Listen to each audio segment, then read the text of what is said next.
So there was a post about like weird fanfic settings the other day where it's just like, man, I'm hearing jargon I've never heard of before. Have you heard of the Naruto Canadian housing fanfiction? No. So I don't even like Naruto, but there's a fanfiction where they have Sasuke working at basically Quebec's housing office as a public servant, and it's so much very very specific stuff. Like this fanfiction is getting recommended on Canadian public servant subreddits because it is completely accurate to the experience of working in Quebec. Why? Why not? It's 25,000 words long.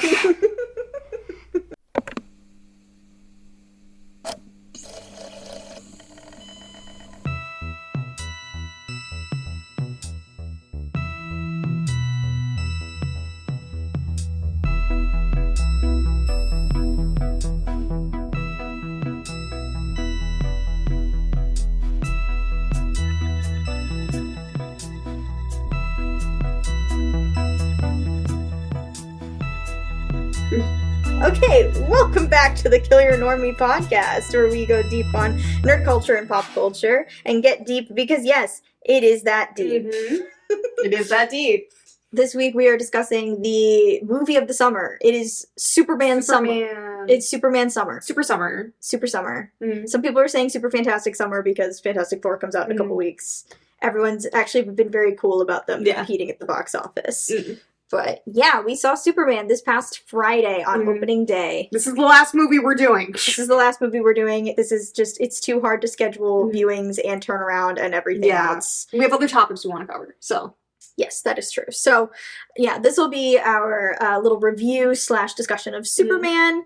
But before we begin, should we start with headshots? Sure. Headshots and hyperfixation? Sure. Well, do you want to tell everyone what we're doing this week? Actually, after it goes out.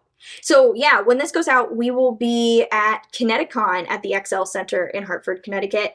Not in any official way. We're just going to be hanging out. We'd like to attend the convention whenever we can. We love a New England convention. Great space, great convention center. Great convention center. A lot of locals get panels there. It's great. So, yeah. You're going to see a guy eat an entire rotisserie chicken. That's true. That's what kicks off the whole thing. Yeah. So yeah, we'll be walking around. If you spot us, say hi. We've got little QR cards with the Kill Your Normie art on them. Yes. You can grab one from us. It'll take you to the Substack and everything. Any other extra bonus content from the pod and everything will be all in one place. You can also get it at fangirlsofmycore at .substack.com. Yeah. I think that's what it is. So yeah, come and find us at Kineticon. Yeah, it's very exciting. Oh, we could talk about, I feel like you and I have a joint headshot / hyperfixation. Which one is this? Ink and paint. Oh, right! Ink and paint. So I happened to just be, going on Playbill at work like I typically do. And Rhode Island's Newport Theater is going to be doing a workshop presentation of a new show called Ink and Paint, which is about the ink and paint girls who worked at the Walt Disney Company back in like the 1950s, in their golden age. It's got Sierra Boggess in it, who I love. That's Ariel, for anyone who doesn't know. Ariel from The Little Mermaid, the original Broadway cast, for those who don't know. Also, if you're a Phantom of the Opera fan, she's been Christine multiple times. So we, kind of on a whim, you, me, and Mom just went and bought tickets, so we're going to make a day of it. Yeah. So I'll have like 2 theater things 2 weekends in a row, because I'm going to Masquerade, and then we're going to Ink and Paint. Have you mentioned Masquerade? Because you have that coming up. I got the tickets last week. Yeah. I got real excited. Yeah. Because I had to go through Taylor Swift flashbacks to get it, but they've just extended the run, so I don't know if that sold out as well, but it sold out.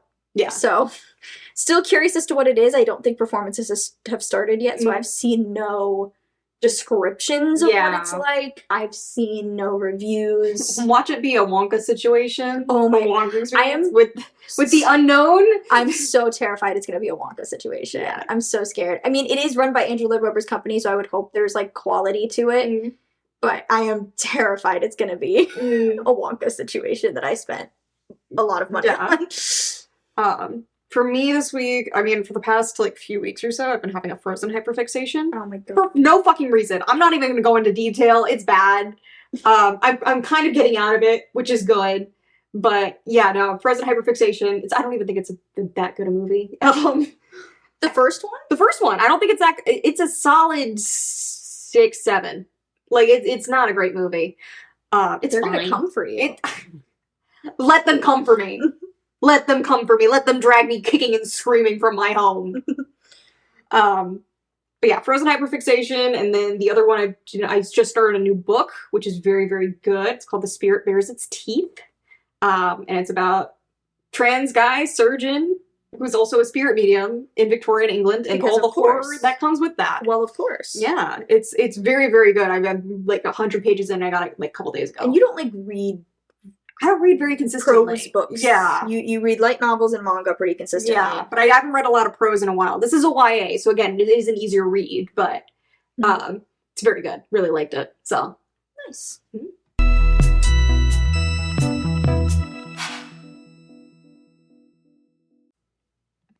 So Superman. Oh, Superman. Should we set the scene though? Yeah, let's set the scene. We've moved again. Again. It might sound a little more echoey this week. We're in a spare room right now. We're in a spare room in the house because we just got a desk moved in here, and we thought this might be a better setup for the podcast. It's working out pretty well. It is working out pretty well. Again, soundproofing not great, because it's very echoey. There's carpet on the floor, and that's it. The sound is bouncing around all over the place. There's no furniture really in here. But yeah, hopefully in post I can make this sound a little nicer. But we're back on the Yeti Blue mic. Hopefully it doesn't warp too much when we try to talk at the same time. Again, eventually I will be buying just a better sound system. Anyway, we saw Superman this weekend, James Gunn's Superman. And, you know, this was something that you and I kind of went in with about the same amount of knowledge going in. Because, like, we're not DC people. Not out of like a hatred, but just disinterest. We just don't, not even disinterest, we just don't know a lot about it. Yeah. I mean, I used to know more, like, I always talk about like when I first got like exposed to like superhero comics before the MCU came out, was when I was talking to Dad about like what his favorite comics were as a kid. And I was just like, oh, did you like Superman, Batman? Because I knew DC. And he's like, no, I liked Marvel. And I'm like, well, who did Marvel? He's like, well, they did Spider-Man, but my favorite was Captain America. I'm like, who's Captain America? Because at the time, he was a C-lister. He was a C-lister. Same thing with Iron Man and basically a lot of the MCU people. I mean, James Gunn did... The X-Men were the stars, really. Yeah. James Gunn did Guardians, and they were like D-listers, E-listers. Yeah. Like, yeah. So... Yeah, I mean, I have a coworker at work who was very nice to me. Like, he was nice enough to lend me 2 bind-ups for Superman. One was called Secret Identity, which was not really like the Clark Kent Superman Lois Lane that we know. It's like a different world in which a kid who happens to be named Clark Kent develops superpowers, and he adopts the Superman moniker in order to sort of keep the identity a secret, because if Superman saves you, who's going to believe you? Yeah. Because this is a world where like super people really don't exist. So he just happened to develop powers. And it was a really cool story because it just followed this guy through his life, and he was like, other than the powers, like, very normal. And you follow, like, him getting married to Lois and them having 2 daughters, and it's just, like, each issue is, like, a different stage of his life. And then the second one that he gave me, which was really more important, was All-Star Superman. It was every single All-Star Superman bound up. Because that's kind of what we learned this film was going to be pulling from. I don't know plot. I did, when I finished it, because I finished it in a day. I finished it the day we saw the movie because I had, like, really, like, put off reading all of it. Because Secret Identity was just so good writing-wise. I was like, I don't know, like, I feel like I'm going to have a hard time getting into this one because this one was just done so well. Like, I don't want to go back to regular Superman after this. But it ended up being quite a good story, and I think it, at very least, covered his personality. Like, it really, each story, and like, they're fables, like, each story really gave you an area of his personality and his morals and what he believed in and how he operated as a hero. Like, I liked the fact that, like, his parents on Krypton were scientists, and he got that streak. And so he was very much about, like, studying the things that were attacking rather than just eliminating things, which does pop up in the movie, and we'll talk about a little bit. But he also very much shows that even though he has all these superhuman abilities, does not believe he is above anyone. And I think that's a really important piece to take away, especially in the criticisms of this movie, is that Superman does not believe in, like, racial supremacy. Yes. Yes. Like, it is clearly stated in All-Star Superman that he does not believe that any race is above another simply because of an accident of genes or birth. Like, he clearly states to his own people this. Which is correct. Which is a correct thing to say. So yeah, it definitely gave me insight into maybe what I'd be in for. I did not think it was going to be a 1-for-1, and it was not. Yeah, I was absolutely not. So if you read All-Star Superman, you will not be spoiled for anything in this film. They just pulled some plot points. They pulled a couple things. Not even plot points. They just pulled some themes. Yeah. From it. I will say, kind of like my biggest praise of this movie is that Lex Luthor from All-Star Superman and this Lex Luthor are one and the same. It is a 1-for-1 copy. The obsession, the, like, freaky little, like, the fact that he is a perfectly rational person except when it comes to Superman was absolutely perfect. Nicholas Hoult, you did a beautiful job. What was your opinion on Superman even coming in? Because did you see the Henry Cavill version? I have. Yeah. I saw that with Dad. I think I saw it with you when it came out. Yeah. So I mean, I came into this movie. I am not a super. I wouldn't say, like, I'm not a superhero. I used to be. I grew out of it. It was something I grew out of. The superhero movies I did like out of Marvel. I mean, I love Guardians of the Galaxy. That was probably my favorite franchise to follow in there, and that was a James Gunn franchise. But I came out of kind of the Marvel franchise and where it's going with, as a non-fan, just a sour taste in my mouth. And again, I'm not a fan. You are, and you're enjoying kind of what they've been putting out, which is fine. It's just not for me. So, like, then going into, like, the DCU, when that was kind of first starting out with Man of Steel, I don't remember much about Man of Steel. I remember being in there. I remember thinking Henry Cavill was hot, and then not really remembering much else. I remember, actually, because they do a lot of origin story stuff in that one, and I actually remember thinking, I don't want them to do a big fight at the end. Like, I didn't want to get into any of the combat stuff. It wasn't interesting to me, but all the story stuff I found interesting. I remember thinking, I hope they don't follow a typical formula, and they did. And I never saw Batman v Superman, I don't think. I didn't really keep up with the DCU after that. The only ones I kept up with is I saw the first Suicide Squad in theaters with Dad, and not great. We saw Wonder Woman too. Yeah. Wonder Woman was good. The first Wonder Woman was good. 1980, whatever. 1984 was not great. I saw the first Suicide Squad. I liked Diablo. Everyone else kind of sucked. Harley Quinn's great, but, like, Margot Robbie's great. I saw the Suicide Squad, which is the second one with my friend. That's one of my favorite superhero movies of all time. That's also another James Gunn flick. And then I also saw Birds of Prey. Which we loved. Which we loved, yeah. So, like, that's my extent of dipped in and out. I love Harley. I just love Harley. So, like... Yeah.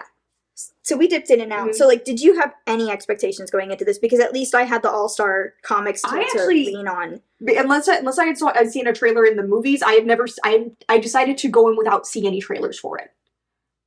You hadn't seen the trailer for it? Basically, I'm just like, they're like, I wanted to go in basically... I was basically just going off of what my friend told me the director had said. And he's just like, he wants to make this kind of like a soft reset for the DCU. Go in, and and the thing that caught my attention was he's like, I want to make something where it's like, you can go to these movies without having to do homework. Without having to go see everything else. Which is one of my major criticisms of the MCU. And so I'm just like, okay, I'm going to go in. I'm not sure if I'm expecting like a origin story. I'm not really sure what I'm expecting. All I know is that this Superman is a softer tone than the original DCU. That's kind of what I went into. And my friend was also hyping up Supergirl, but we'll talk about that later. So I kind of went in with, like, very little expectations other than the fact that it's Superman. And then Krypto was in it. Yes. Good boy. And then walking into the theaters, I'm just like, I'm like kind of excited for it because I want to see where he's going with this. Because again, the superhero movies that I have loved, James Gunn is the one who directed. So I'm like, it's going to be a good time. Anyway. Regardless. Yeah. So I basically kind of went in with like no expectations at all. Yeah, because I have very, very little knowledge of the DCU. So I also we also kind of get to test, like, okay, if I'm coming in blind, does this really give me enough information to enjoy the film? And actually, one of the things I want to praise it is, so they use news footage a lot in the story, and I think it helped with exposition a little bit, especially because, like, Hawkgirl I was very unfamiliar with, and the fact that they sort of would give a little backstory where, like, the reporter would be like, as we know, and then they would lay out kind of, like, what her deal is. Green Lantern, I think I was still a little confused by. I had to go look him up later. Because I had a vision of Green Lantern that was, like, not this. Ryan Reynolds with the animated suit. Oh, well, not that, but I also had, it's weird, the one that kept sticking with me is I had a Green Lantern toy growing up from McDonald's. And it was a black man. Oh. I don't know who, to this day, don't know what that was. I mean, there's multiple lanterns. There are, so there's a lot of them, so I'm like, okay. And then, you know, you get, you know, everyone knows Lois Lane, everyone knows Superman. The story of Superman is such a...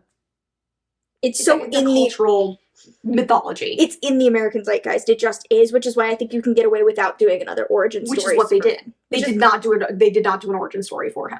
Like, he'll talk about it. So if you don't know, and I can't think of anybody who wouldn't, but if you don't know, it's there. It's there enough that you know, and you do get to see his adoptive parents in Kansas. And there's a text crawl in the beginning. That kind of puts you in a time and place, explains that he's really only been doing this for about 3 years, and this is kind of a turning point in his career as Superman. Yeah.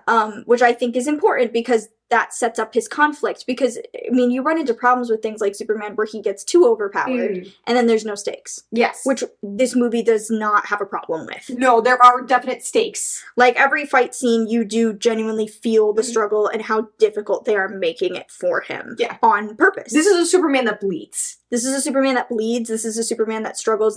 And also, the villain he's up against is fighting Superman. They are not just fighting, you know, whatever. They are studying him specifically to fight. He gets some, like, body horror. There's some body horror stuff that happens in here. Because you can kind of get away with it with Superman because he's technically indestructible. So they get a little freaky with it. Like, they do get a little freaky with it because, like, we were wincing and covering our eyes at some points, like, because, like, they did a lot of stuff with eyeball horror. If that's something that bothers you, that's just a good thing to know going in. But yeah, like, things like that. And then Lex Luthor as the villain, who's, spoiler alert, like, orchestrating every single threat he comes up against. It's Lex Luthor. And seeing... You still get a sense of how powerful Superman is through watching Lex Luthor work so goddamn hard to take him out. And, like, can we just swap to Lex Luthor for just a quick sec? Yeah.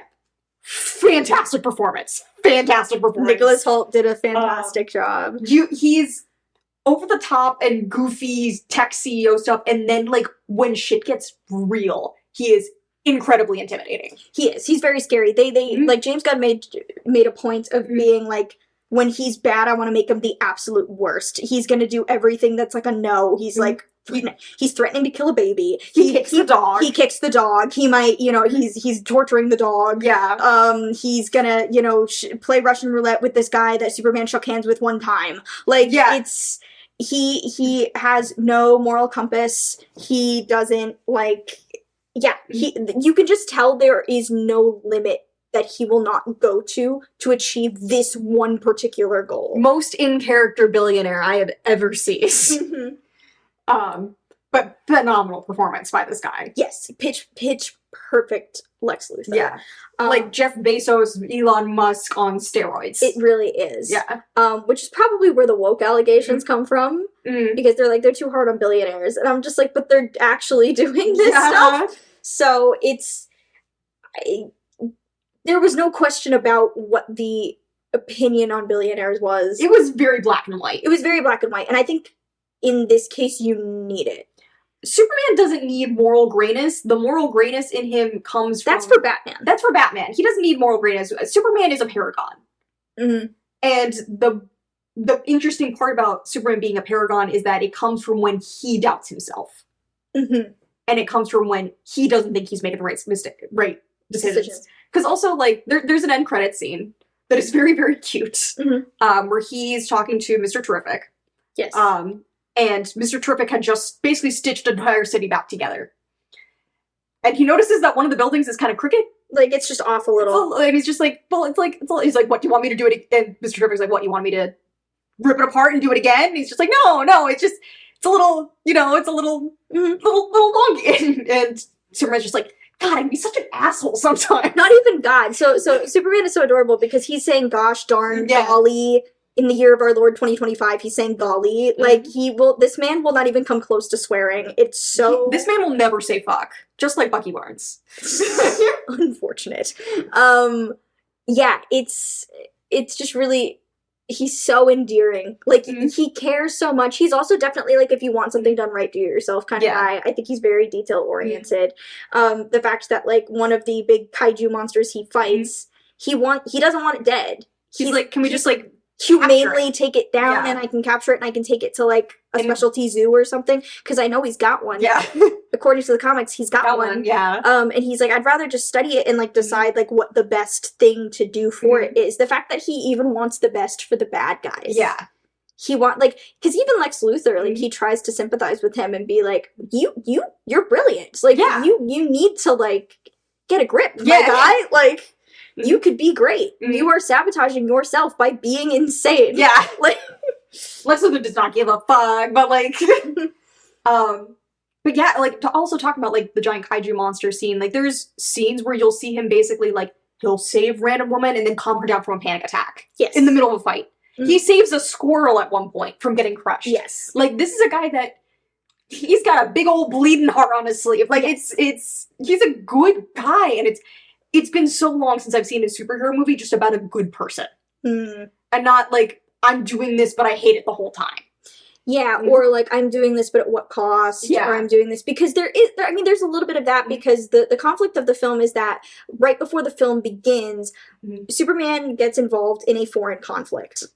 And the U.S. is not happy about that because they're like, you are representing us. And he's like, I'm not representing anybody. I'm representing myself. They were about to kill people. And I say no. And he basically stood in front of an army for a U.S. ally. Yes. These are all fictional countries. Fictional countries, yeah. They're clearly meant to stand in for either like Palestine and Gaza or Israel and Ukraine. There was Russia and Ukraine. Russia and Ukraine, sorry. There was definitely kind of crossover between all of those. But it's interesting because, like, at least in his mind, when he was given to Earth, they were like, you're here to defend Earth, not defend the United States. Yeah. And it's really interesting that, like, just because he clearly lives here, the fact that the U.S. government almost feels like ownership over him, even though they do recognize him as, like, an entity that could probably just, like, do whatever Snap he his wants. fingers. Yeah. And they just don't trust him to be himself. And again, like, foreign conflict, very complicated, all these different things. And, you know, if the other country is going to perceive this as the U.S. doing something, then that could damage a relationship. It's you know, we recognize that there are very real world consequences for this, but in his mind, it's just people are going to die. And they have a discussion about this because he's already dating Lois Lane by the time and she already knows that he's Superman. Yes. And so he's just like, okay, I'll give you an interview as Superman. And so she starts interviewing, like grilling him about this conflict between these two countries. And he gets frustrated. He does start yelling, not necessarily at her, but just out of frustration. She's basically just like, did you consider talking to the president of the country that was invading? Did you consider this? Did you consider the effects it would have on the U.S.? And he's just like, people are going to die. He's like, that's not what I'm thinking about right now. I'm thinking about the fact that people are going to die, and that is wrong. Yeah. And I'm going to do whatever it takes to stop it. He's like, I didn't kill anyone. I blew up a few tanks. That's it. There was no like fatal injuries. Yeah. He's like, I got my point across. Yeah. That's what I did. And yeah, there's they play with that a little bit, but it doesn't turn into this like dark, gritty, morally gray, like what cost or like I need to make a compromise or whatever. I also don't think it got painted as like vigilante justice either. No. Because I think you can go super far in that direction. I think they walked that tightrope pretty well.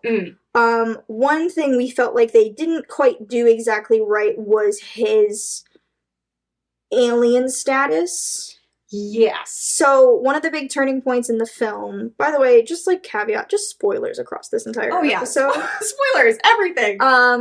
by the time this goes out, the movie will have been out a week, but still, Yeah. just Go see it. Go see it. Go It's see it. good. It's great. We're about to spoil it for you, but anyways, Superman was sent, obviously, to Earth with a message from his parents, a video message, random-ass cameo by Bradley Cooper playing his dad. The message was damaged in transit, so the only thing he hears is that he was sent to watch over Earth, which he takes to mean protect Earth. But he doesn't know what they say next, because it gets damaged. It gets glitched. Yeah. Lex Luthor breaks into the Fortress of Solitude. I do like that they explained how he did that, because I didn't like how easy it was. Yeah. And he finds the message, basically gets it not necessarily undamaged, but somebody, like, figures out what they say next. I do think there's going to be something revealed in a future film where maybe this is incorrect. Because there is still a damaged part to the message. Where basically his parents also say to rule over Earth because they are simple people and you know better. Yeah. So also take a harem of women, which is just that was weird. Yeah, that was a weird one. But this was clearly meant to demonstrate how misinformation spreads and how easy it is to turn the press on a person, especially with a translator, especially with a translation. Yeah. Because obviously they're translating from Kryptonian into Yeah, and I've worked with I've done some translation in the past. I do a little bit of Japanese, and it can be very, very hard to translate certain nuances. And he's just like, we had like 30 of the top experts, and they all linguists, all confirmed that this is what it says. And I'm just like, was it, or did they pay off? Because there's so many linguists who will argue about translations, like just even like single word choices that could change the entire meaning of something. So it's not, translation is a very, very good way to spread misinformation, especially when you're coming from a foreign adversary, foreign ally, any foreign language that you do not speak. It is very, very easily to stir up. I think Coolsville sucks, basically. Yes. So it really, I mean, it messes with Superman's sense of identity, because obviously he has based his entire life's purpose on this message from his parents. The thing, by the end of the film, this translation is not disproven, and instead he prioritizes his adoptive parents, which is a very sweet moment at the end where, like, that is who he now values more than his birth parents.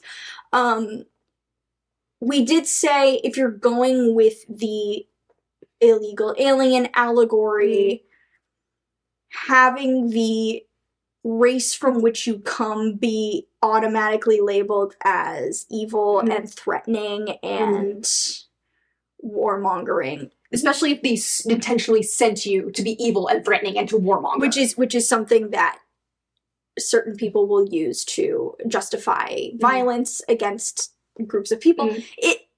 It wasn't a perfect allegory. They didn't quite land the plane on that one. It was a great way to demonstrate, obviously, misinformation and how easily it is to flip opinion. And they do also talk about, briefly, because they talk about the conflict between the two countries, and they're like, well, the country that's being invaded, they have like this horrific regime that like is like super like conservative, and they're like, and Superman's just like, well, that doesn't justify having the people be slaughtered. That doesn't justify people dying. So they do kind of commentate on it a bit, where it's like, even if the victim is a bad person, like, it doesn't mean that they deserve it.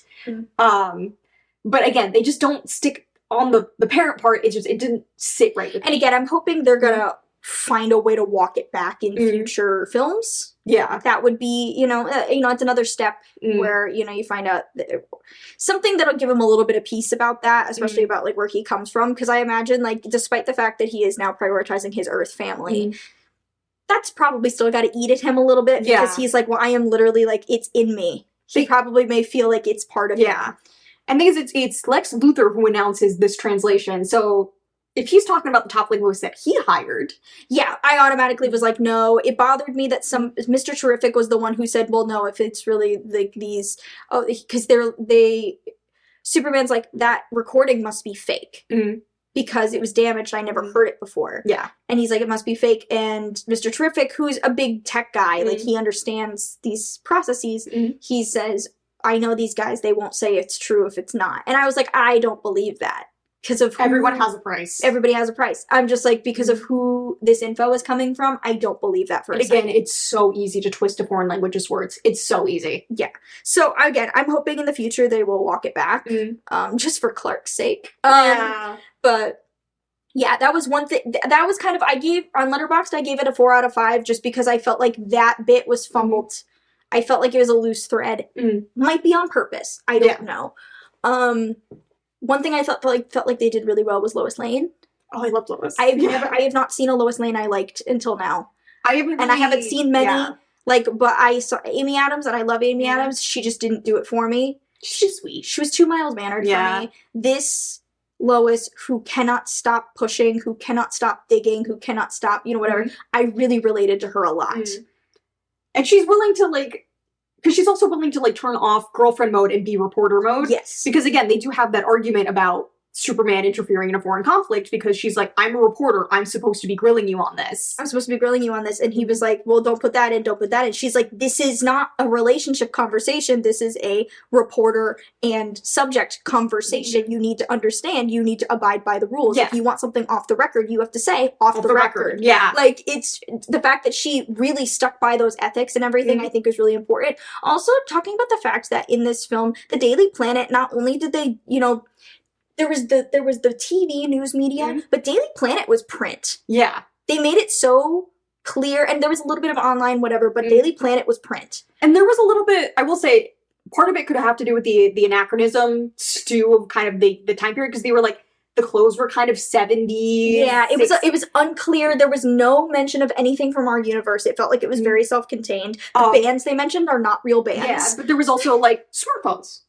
There was smartphones. There was email. They were using, like, older computers, like, not necessarily like super big chunky ones, but like just older, like nothing super sleek. So there was a lot of, you just don't really know what time period. It's a bit like place. Archer. Archer is very similar in this way, the show on FX. Because it's meant to be a James Bond parody.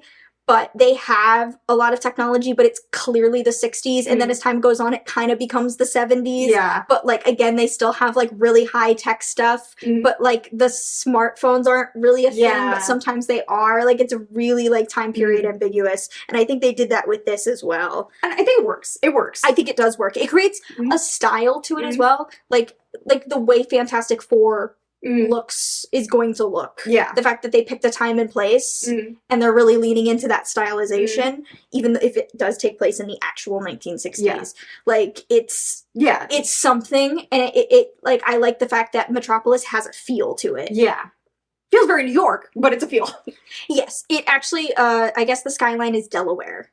Oh. Yes. There was a reporter who kept pointing it out. She was like, I'm from Delaware. That's Delaware. So, I mean, yeah, I think it was great. I mean, again, everything always takes place in, like, New York type city. Yeah. So it's, I do think, like, just looks wise, it looked unique. I liked the style of it. But going back to, like, the Daily Planet being print, the other thing I did like about the Daily Planet, all the characters were, like, there was personality in the characters that worked at the Daily Planet, because you only get to see, like, Clark Kent actually work at the Daily Planet once. Yeah, you get to see, like, maybe once or twice. No, it was just once, because he's never actually shown every other scene. He's Superman. He's only Clark Kent in really one scene, and then technically at home he's always Clark there. But but no, like I loved their boss, who was just like.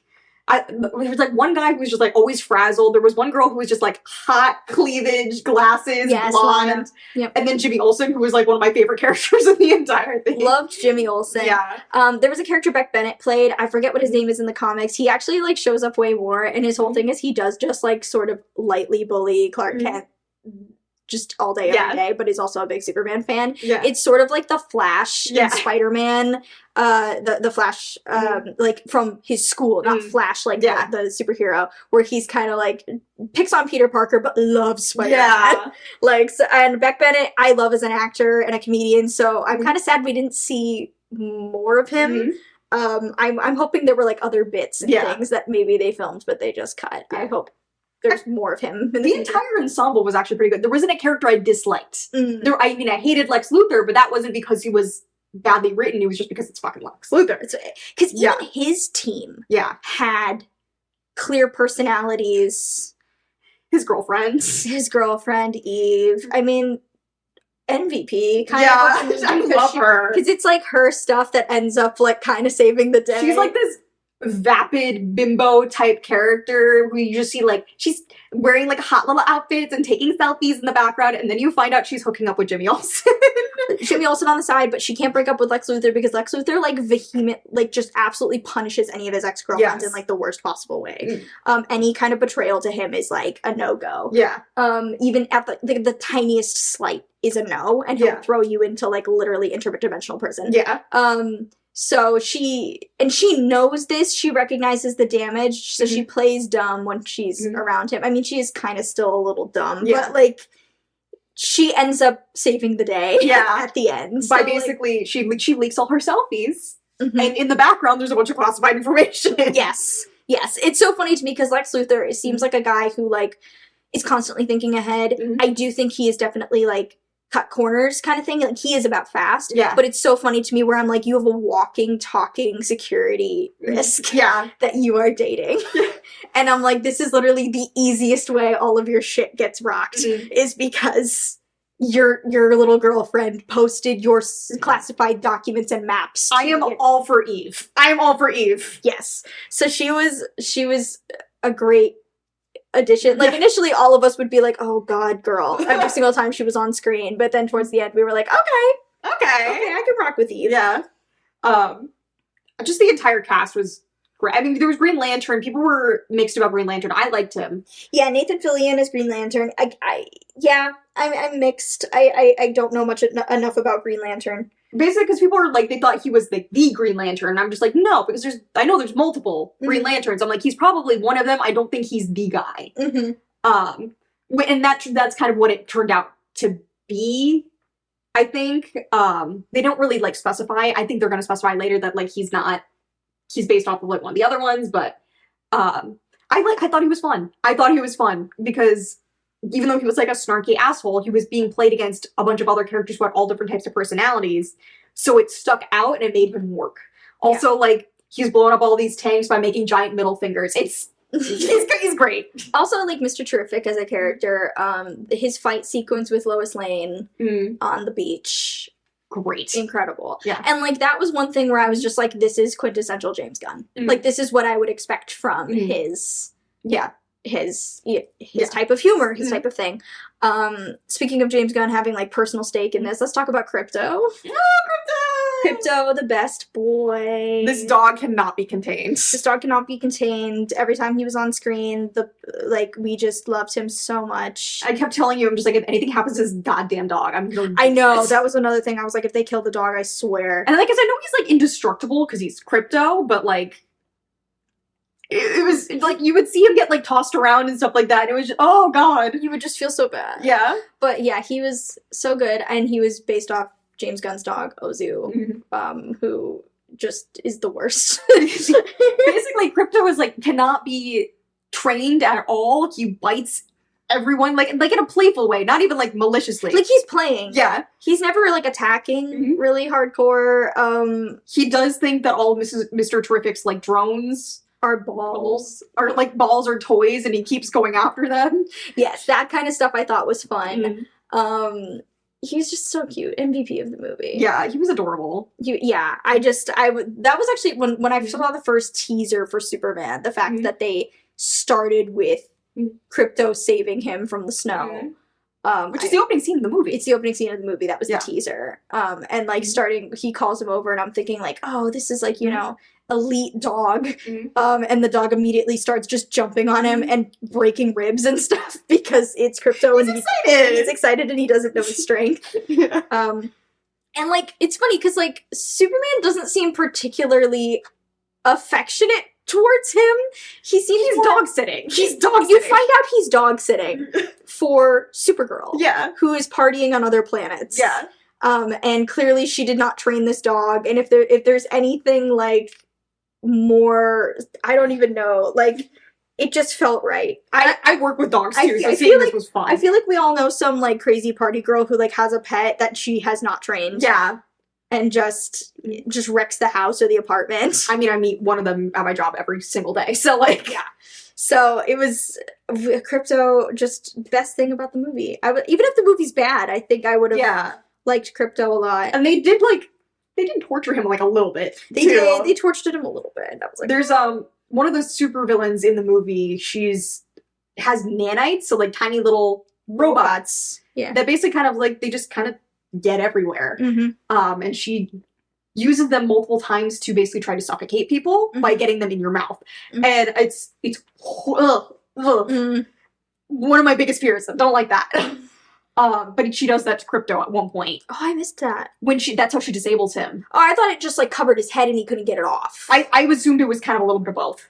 Yeah. So that was sad. And then there's later on where they just beam squirrels into his brain. So he's chasing them. So he's chasing them and they're not real and you just know he's going to be doing that forever and it just makes me sad. Yeah. Like but that's the thing. Like truly, like, you know how there's the writing, thing called Save the Cat? They're doing the exact opposite with Kick the Dog. Yeah. Basically. Which is, again, like, if you want someone to be truly evil, like, in media, I feel like you have to have them hurt an animal in some way. And there's, like, Lex Luthor just does horrible, horrible shit. Like, again, he threatens to kill a baby. Yeah. An alien baby, but a baby nonetheless. Because they need his father, who's Element Man, to become Kryptonite so that he can weaken Superman. Yeah. But Element Man was actually really cool, too. Like, they did a lot of cool stuff with him. Yeah, you liked his design a lot. Yeah.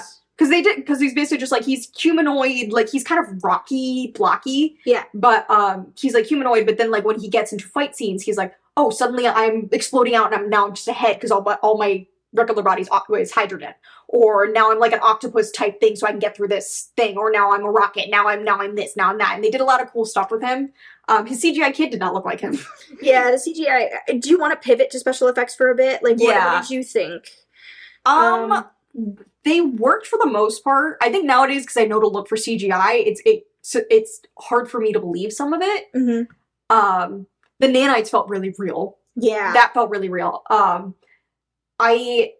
The baby did not look real, and one of my biggest pet peeves with CGI is that people who are working with CGI, they don't know how to do weight, or it's like just too time consuming to figure out how like something would actually properly weigh. And so like when Superman's carrying around this alien baby, the alien baby just felt it felt like it weighed as much as a baby doll and not like an actual child. Like it had no weight. Which makes no sense because probably on shoot day, David Corn Sweat was probably holding something similar to a baby doll, just for reference. Yeah. But even still, like, it just didn't sit right for me. I mean, the baby is a major plot point in the second half of the movie. But yeah, he didn't really feel too much. The rest of the special effects were actually pretty good. It was just mostly, though, that the baby I didn't really like. It's also very, very hard to make, like, a baby in CGI and make it, like, look like a baby. Like, CGI babies are very, very hard. Yeah. You also said, like, now, a lot of Crypto was CGI. There were obviously dogs that were stand-ins. I don't know how much of that of Crypto was practical and how much was CGI. He looked mostly CGI. To me, he did, yeah. And, like, I'm fine with that because, like, you can't get a dog to do all these things. No. I do want to say, like, my very first thought when I saw him is that's not a real dog. Oh, that was my first thing. And the biggest issue for me is that his limbs work in a way the dog limbs don't really work, in that they kind of have, like, these weird he has, like, a weird, more human shoulder joints than dogs do. And his ears had too many muscles in them, basically, because they were very expressive, but in a way that was just not natural. Yeah. Which is fine. He's very cute. Like, I'm not even saying, like, it was bad. It didn't even go to, like, it didn't go to Uncanny Valley, like, where I was point where I was like, ugh, weird. Like, no, it was something you could very much chalk up to the fact that he's an alien dog. Yes. But he was very, very cute. It didn't really take away from my enjoyment of the movie at all. It was just, whenever, like, he was on screen, it was very apparent to me, like, you're interacting with not a real thing. Yeah. I mean, like, watching Crypto with the cows on the farm. That was cute. But it also that stuff was clearly mapped onto real dogs. Like, the play pose he did, like, the hopping around, I was like, yeah, that feels real. They mapped it on, based off a real model. Where I don't, like, I know that there were, like, 3 dogs that they used. The scene where Crypto is in Lois's lap, I have seen the behind the scenes photos from that. There was a real dog. So, I mean, I do wish they'd maybe included some... I know none of them all looked alike, because Crypto's kind of like he's a mutt. He's a mutt. Like, Yeah. it's like he's not... You can't, like... Unless you wanted to commit to a specific breed of dog. It's kind of like... It was kind of like the thing, like, with Goose and Captain Marvel, the cat. Like, the fact that that was so clearly, like, an orange tabby cat. Yeah. Like, you could have 3 of those that all looked the same, whereas Crypto, I think, had such a unique look, you just... You couldn't do it. Which, I mean, they could have committed if they had wanted to do a real dog, but I also think that they thought that because of all the stunts the dog had to do, they're like, we have to just make it full CGI, and then because of that, we're just going to make him look very unique.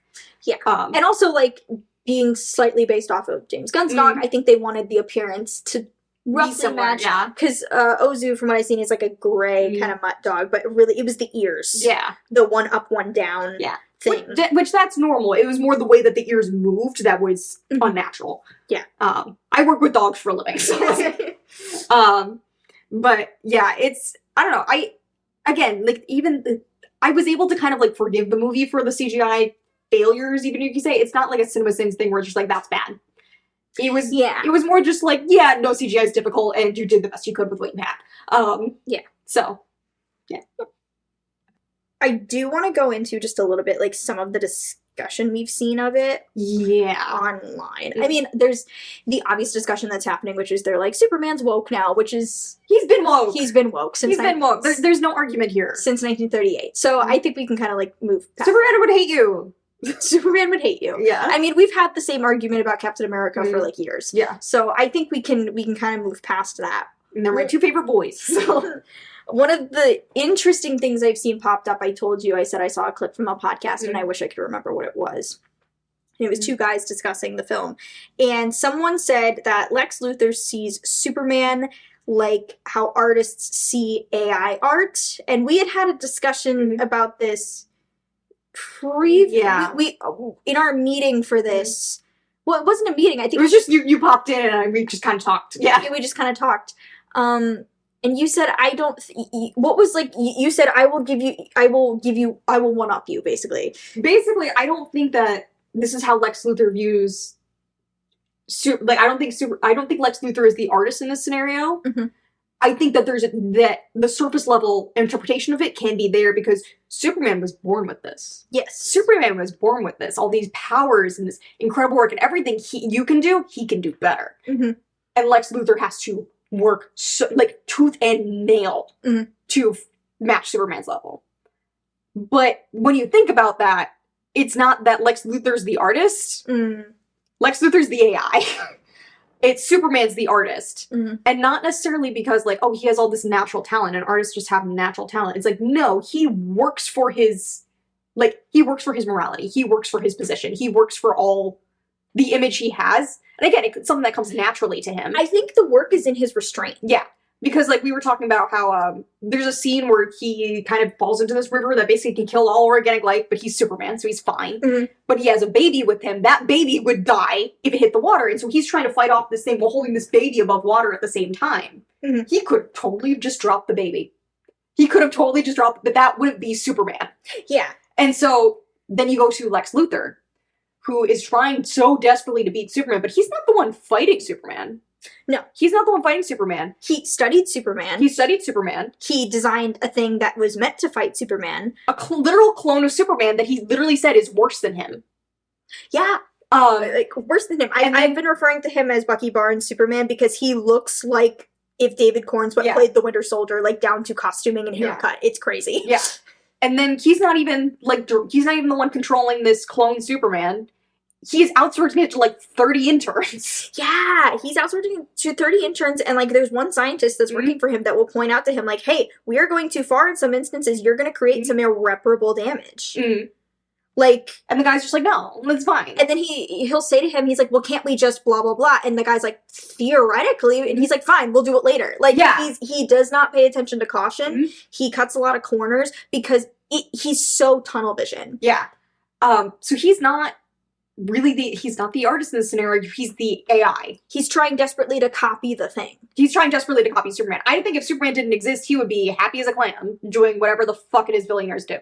Yes. It's because Superman exists and pisses him off so fucking much. And he admits as such. Yeah. He says, like, you just remind us how small we are.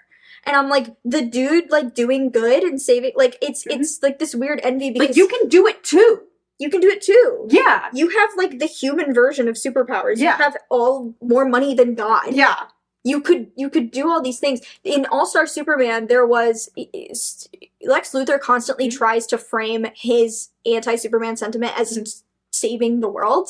Like, he thinks he's genuinely... I don't think he genuinely thinks he's doing good. In his heart of hearts, he hates Superman. And there's a point where, like, Superman takes him out. Luthor is about to get arrested. And he's like, I could have saved the world. And he's like, Luthor, if you cared about saving the world, you would have done it already. And, like, that, first of all, metal. Second of all, like, it's just, that's true. Like, that's true. Like, I think that's what we've thought about so many billionaires. They're just like, I'm making the world better. And I'm like, you would have... There were so many better ways you could have done this. You could have, like, solved world hunger. You could have solved, you could have solved so many systemic... You could have given us free healthcare. You could have given us free healthcare. You could have done so much. But instead, you're, like, giving out fractions of your fortune. Tiny, tiny little 0.1 percentages and calling that progress. Yeah. And it's... Instead, you're wasting your money on flamethrowers. And, like, chainsaws. The second yacht. 23rd yacht. Yeah, so it's... Yeah, it's... Again, like, Lex Luthor was fucking pitch perfect. I just, like, that was probably... he pissed me off so much. He pissed me off so much. Like, he was funny to watch in some cases, but when shit got real, shit got real. Yeah. And probably the most horrifying scene is when... Because he basically interrogates this, like, falafel cart worker in front of Superman. Like, Superman, like, Clark Kent bought a falafel from him one time. Yeah, and this guy likes Superman. And so he brings him over to Superman. He's just like, hey, we're going to play Russian roulette if you don't answer my questions. And, like, you do... Superman literally cares about everybody. Yeah. You know that whole thing where they say you can only have, like, a certain amount of relationships in your life, like, realistically? Yeah. Because Superman is Superman, it's almost like his capacity for loving people is also superhuman. Yeah. And that's his whole point. And there is a thesis in the film that's caring about people is punk rock. Yeah. And Lois Lane brings it up because Lois Lane, she's like, I was just some punk rock kid who, like, doesn't trust anyone. And you trust everyone. Yeah. And somebody online actually said, I'm really happy for this portrayal of punk rock being about caring for other people. Because it has been misrepresented for a very long time. You can't just stand against something, you have to stand for something. Yes. Yeah. Yeah. So that's... There were some really, really great moments. And again, was it perfect? No. And, talking about the post-credit scene again, where they're looking at the crack in the building, somebody also said online that they interpreted this as James Gunn almost speaking to the audience. Because the person's like... Because the joke was, can't you just, like, adjust it a little? Yeah. He's like, I just put the universe back together. Yeah. You want me to rip it apart and put it back? And I think that was James Gunn sort of, like, looking to the audience being like, I just put the DCU back together. Is it, like, perfect? No, it's not. But seriously, do you want it to be ripped apart and put together again? And it is kind of like, it's still a continuation of the regular DCU because they did have callbacks to the original DCU. When? Rick Flag. But that's not... I would argue that Suicide Squad and stuff, anything James Gunn is now going to count. Yeah. So to me, that's not old DCU. For me, it counts. But I think we're just gonna have to agree to disagree on that. Yeah. Rick Flag plays a general. Yeah. So I do think he's kind of, like, looking to these hardcore, maybe, like, the Snyder fans who are like, I want my, grimdark whatever, and he's like, this is what I did. It was, let's be honest, it wasn't working. It was in trouble. Yeah. This is the building's back together. What the hell more do you want? Yeah.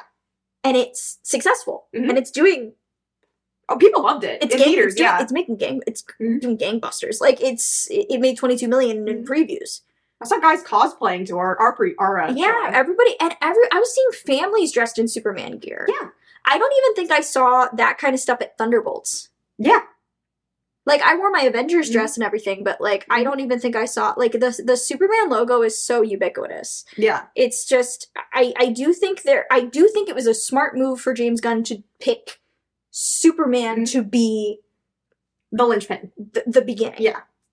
It's the most iconic property, and it's the hopeful one. Because, I mean, he could have easily been like, I'm doing another Batman. Like, I just had a Batman. We just had Robert Pattinson Batman. People actually really liked Robert Pattinson Batman. Which I've not seen. They actually do want his version in the DCU because they do think that the difference between happy, oh golly gee, Superman and emo Batman, I think that would be... Well, I mean, the Super Batgirls are going crazy for it. Yes, they are going nuts for it. Yeah. I think it would be a fantastic pairing. No, yeah, I'm here for it. Yeah. I'm seated.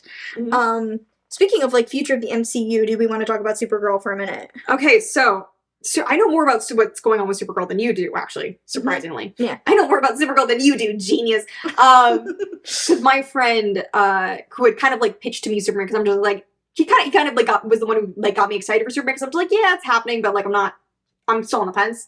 But he's just like, he told me about everything James Gunn was doing. He's also like, and they're doing a Supergirl adaptation of this one specific one-shot comic. And he's like, my friend's not really like a comic reader, like not even like manga or anything like that. He just doesn't read comics. And he's like, this is one of the best pieces of written media I've ever read. And it's Supergirl, Girl of Tomorrow, I think it is. And he's just like, it's fantastic. He's been hyping it up for a while. He's just like, he kind of told me the entire plot, which I will not spoil here for you guys. But he said, it's wonderful. It's 10 out of 10. Like, as soon as you find a copy, like, pick it up. Like, it's really, really good. This could be like a really great feature for it. And they do have Supergirl at the end of Superman coming to pick up her dog. And she's, again, like, you've spent the entire movie with Superman, who's like very, very straight-laced, like love everyone, lawful good, very, very good guy. And then you have Kara come in, she's just like, she is drunk off her ass. She's kicking her boots off, and she's just like, Krypto, come to mommy. And then Krypto's slamming her body into the ground, and she loves it because she can't feel it. And then she grabs her dog, takes him back, and she's just like, thanks for watching my dog, bitch. Yes, I never watched, my only knowledge of Supergirl is the CW series. I watched the 2 episodes. I've never seen any of the Supergirl series. I remember a lot of, like, the fan discourse of the time, because obviously this was on during the 2010s. Like, the DC-verse on the CW was pretty big at the time. Like, I do think they must have made some quality programming if it lasted as long as it did. I mean, according to the fans, probably not. Probably not. But to me, that version of Kara seemed very straight-laced. Yeah, she was very straight-laced.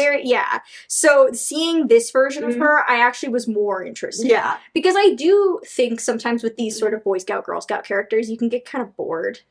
If there's too many of the one personality type in the same thing, it gets boring because you can't differentiate the two. And even if there are nuances, it just gets harder.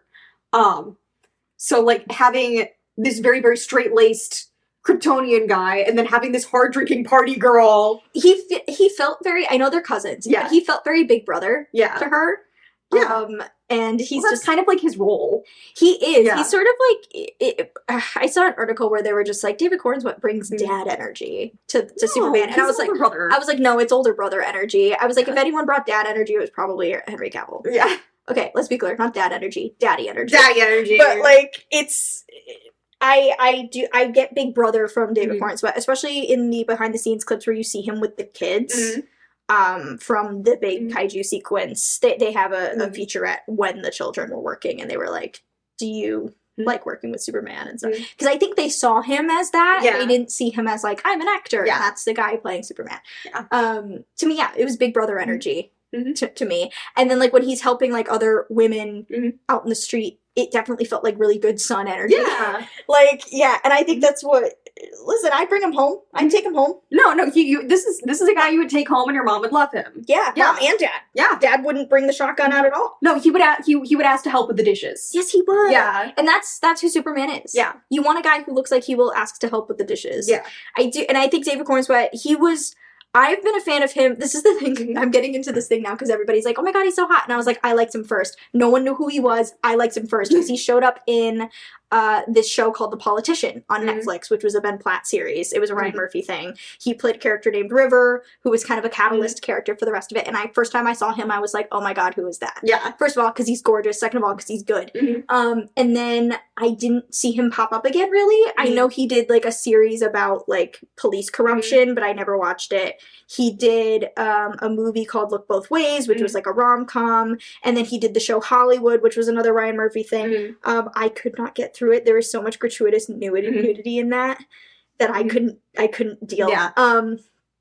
And then he did another movie with Lucy Boynton on Hulu, which I have not watched. So he's had a very, like, short career, and then he did Twisters.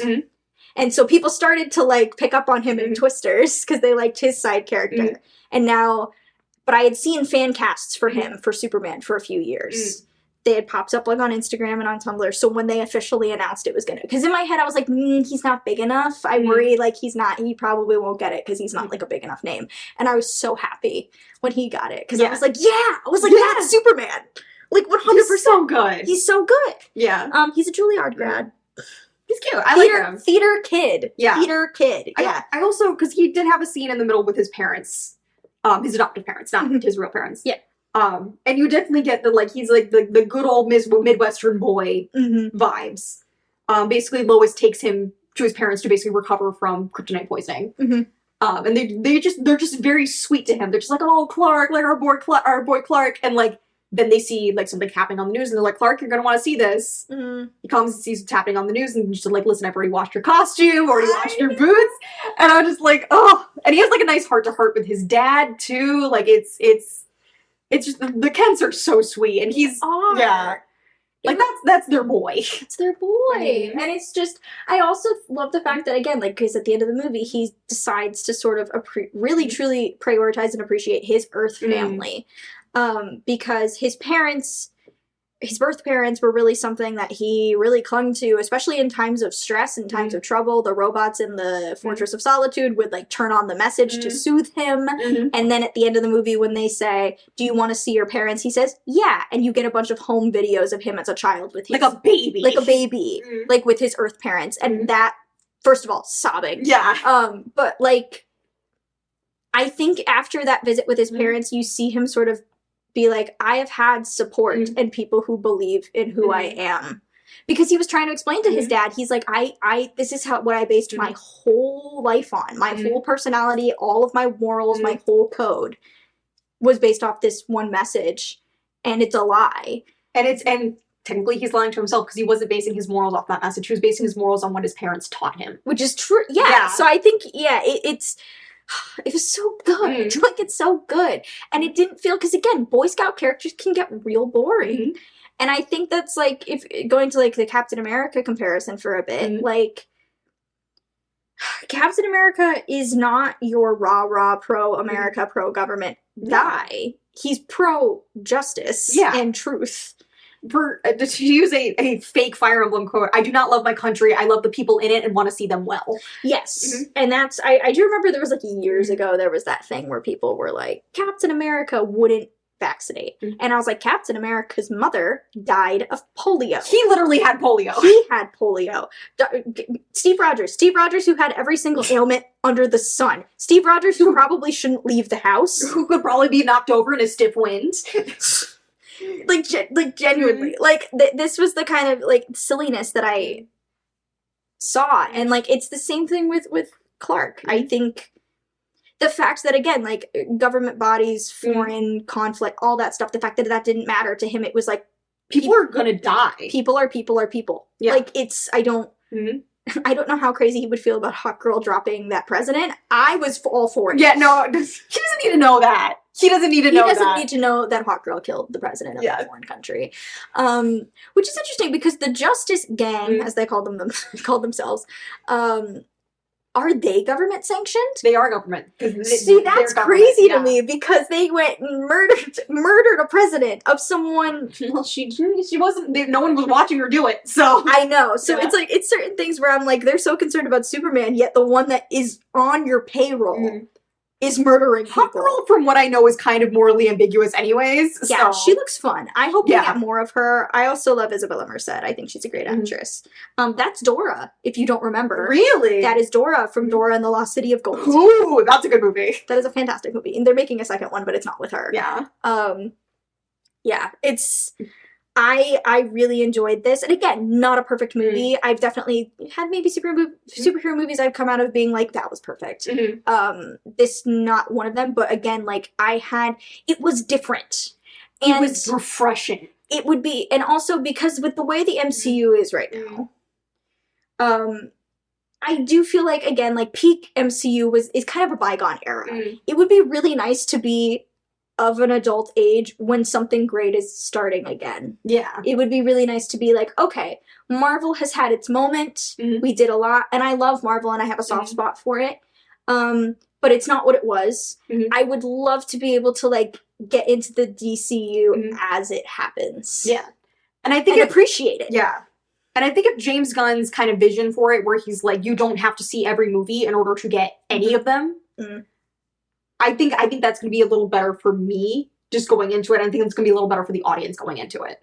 Where it's like, you don't have to have seen everything to go see this one that's coming out 5 years later. You don't have to. Whereas the MCU, especially after Endgame, kind of was just like, okay, you have to know this TV show as well before going into this. Yeah.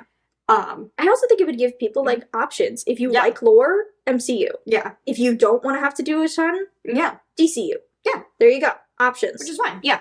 Yeah. If you're not invested in the Marvel already, you don't have to go. Yeah. And it is nice, like, because, like, when we talked about Disney Snow White, when we talked about the fact that people are like, yeah, I don't like Disney live action, but they've kind of cornered the fantasy market, so this is my only option. Yeah. I'm kind of glad that we're doing... Now we're going to get different flavors of superhero.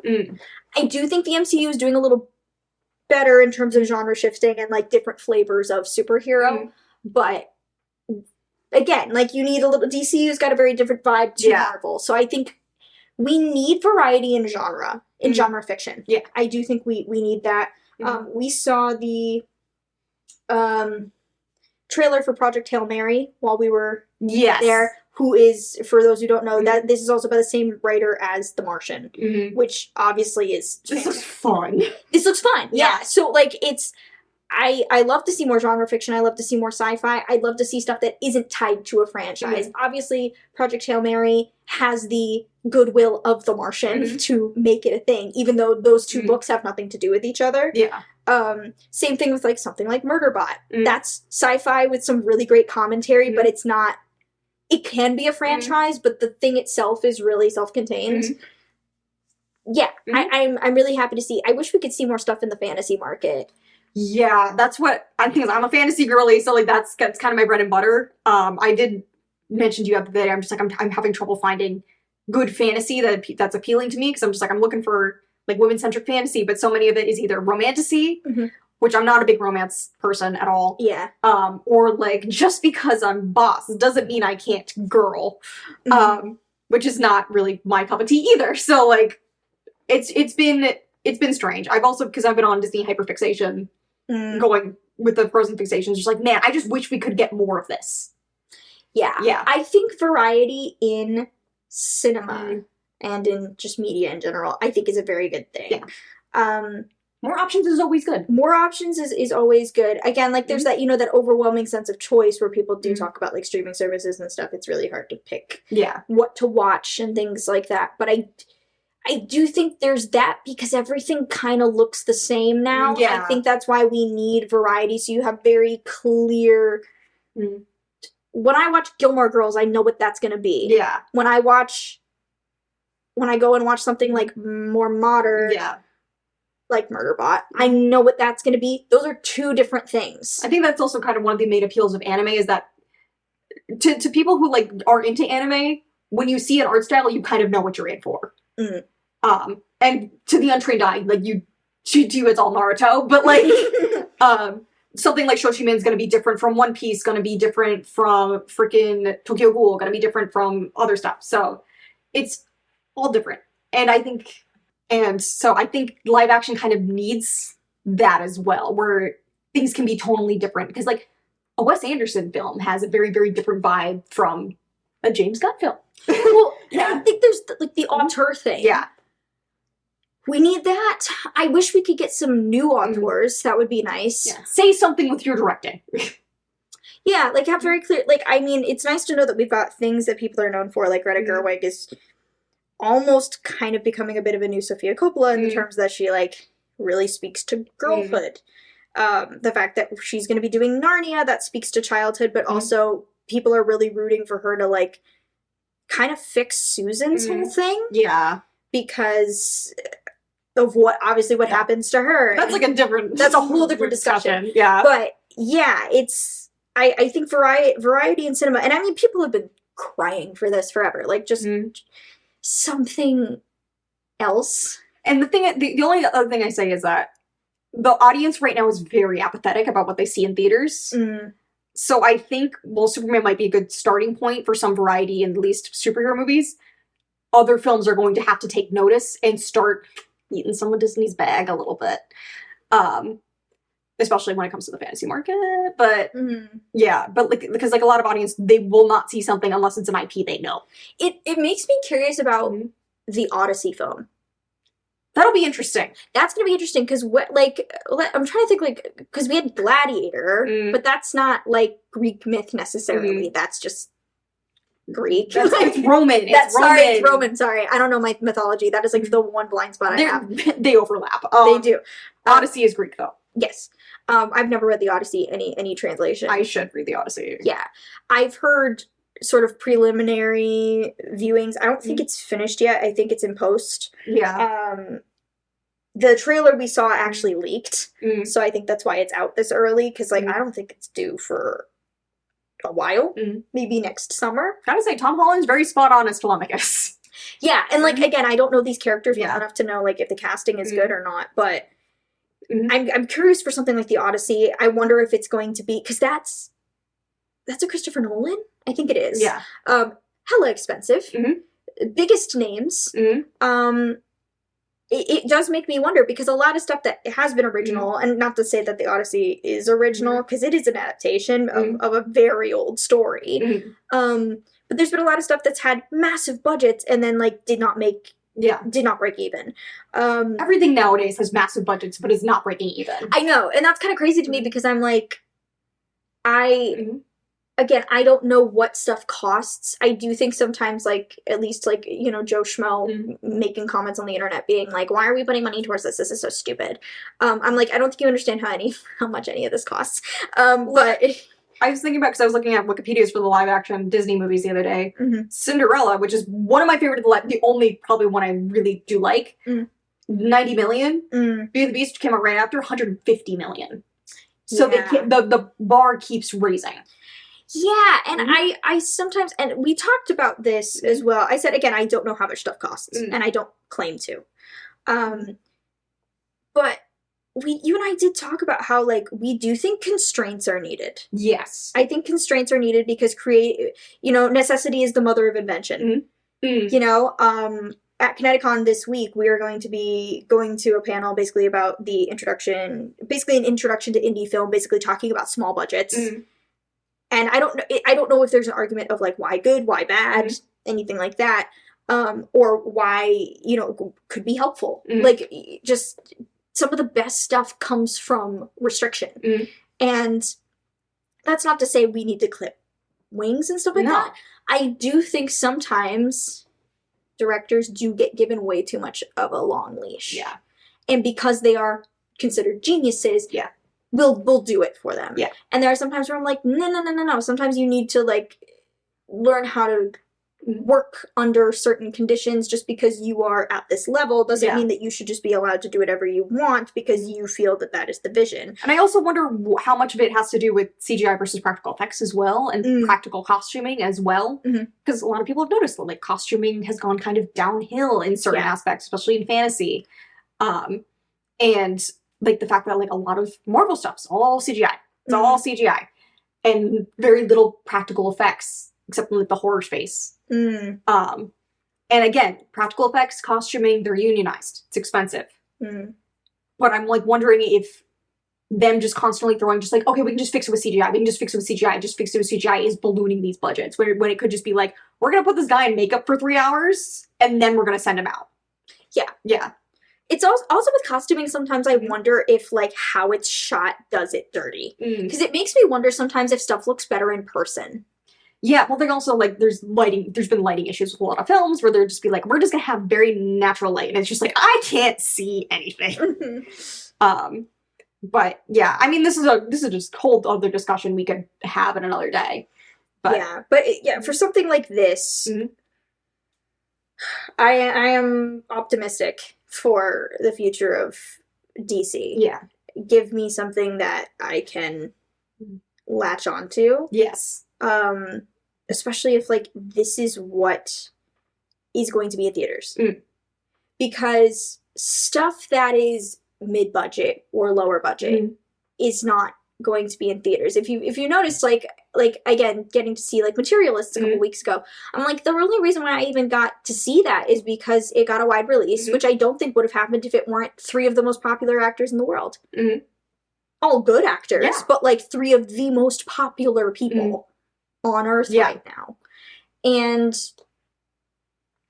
I saw advertisements before that film for, like, other indies that I'm like, these are not going to play. No. Not in the suburban, Cineplex or whatever. Yeah. But, yeah, they're going to play at little art house theaters. They're going to play at these little art house theaters, so I have to go, like, look for it. I mean, I'm lucky that in our city there's several. There's a couple, yeah. There's a couple I can go to. Hell, the art museum plays stuff. So it's, I'm lucky, but, if you're in the middle of nowhere and all you have is your local Cinemark or your local AMC, you're not seeing these. You're seeing 5 theaters playing Stitch. Yeah. And, like, our theater is bigger than some. It's pretty run down. I'd say, like, the experience of going is not always fun. I actually find myself getting stressed out. Sometimes, yeah. Yeah, and the fact that, like, for big things like Superman, we showed up early and they hadn't cleaned the theater yet because the previous showing had just gotten out because they're cramming as many people as they can.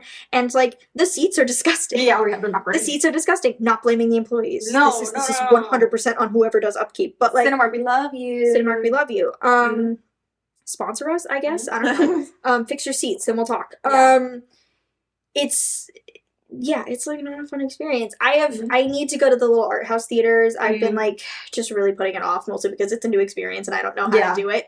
But I've asked friends who've gone and I'm just like, what's the attitude? And they're like, people are there because they want to see a good movie, so they're going to be respectful. Yeah. And they're there because they love the art form. They're not there because of Chicken Jockey. They're not there because of Chicken Jockey. They're not there because of the latest meme. They're not there because I need to entertain my kids for an hour.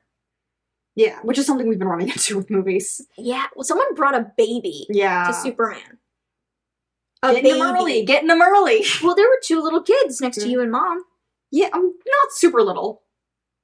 Definitely too little for this. Yeah. I'd say, like, don't bring kids below the age of 10, don't bring them to movies where someone is actively playing Russian roulette. Yeah. No, we don't. No, and it was a long movie too. Yeah. And, like, this was clearly past They were very tired at the end. They were very tired at the end. Yeah, this was, like, a long movie. So, yeah, there's certain things where I'm just like, if this is what's going to be in theaters, I would hope it's quality. And I would hope it would make me feel something. Yeah. And that's kind of my litmus test. Like, I can criticize something even though I liked it. Yeah. Like, just because I liked it doesn't mean it's good, and just because I hated it didn't mean it was bad. Yeah.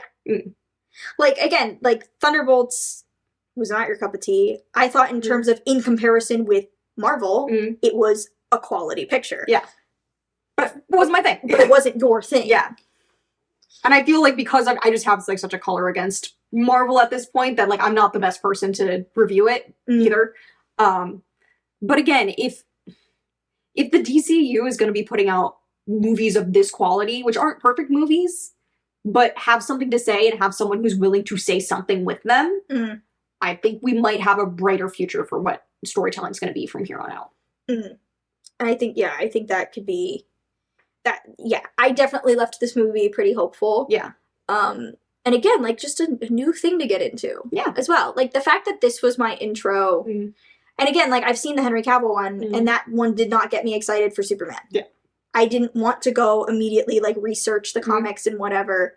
Well, that one also wasn't really what Superman was about anyways. It really wasn't. Yeah, and I don't really have a lot of memories of it other than I hope they don't just kick and punch all the time, and that's what they did. But I found out that the director also really loves Ayn Rand, so that's why he was like that. okay. But anyways. So it's, yeah, I'm hopeful. Mhm. I'm hopeful for the future. Looking forward to more James Gunn DCU. I think he was the right guy. Mhm. Yeah. So that was our review of Superman. Go see it. Go see it. I highly recommend. Mhm. I recommend. Mhm. Yeah.